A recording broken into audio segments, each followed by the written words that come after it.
Time is ticking. Understanding, under the gun. Hello, and welcome back to our series on common idioms and professional communication. Today, we're going to delve into a popular phrase used in time management and productivity, under the gun.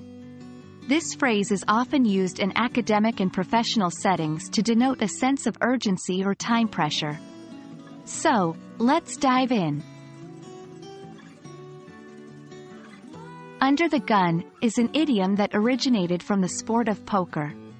In the game, the player who is directly to the left of the dealer is said to be under the gun. This player has to act first in the betting round, before they have seen what the other players will do, which creates a lot of pressure. In a broader context, under the gun refers to being under intense pressure to perform or complete something within a tight deadline. It captures the sense of urgency, stress, and necessity for swift action. Using the phrase, under the gun, can add color to your language, helping you express urgency or time pressure effectively. Here are a few examples of how you can use it. 1. We're really under the gun to finish this project by the end of the week.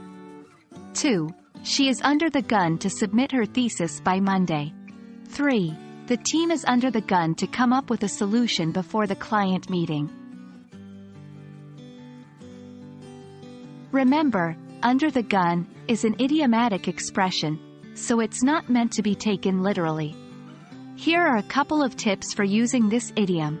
1. It's typically used in more informal or conversational contexts. While it can be used in professional situations, it's not typically used in highly formal or official documents. 2. The phrase is more common in American English than in British English. And there you have it, under the gun. By incorporating this phrase into your vocabulary, you'll not only enrich your language but also become more adept at expressing time pressures in an engaging and vivid way. Remember, language learning is a continuous journey. So keep practicing, and in no time, these idioms will become a natural part of your professional communication. Thank you for joining us today. Stay tuned for more videos on idiomatic expressions in academic and professional contexts.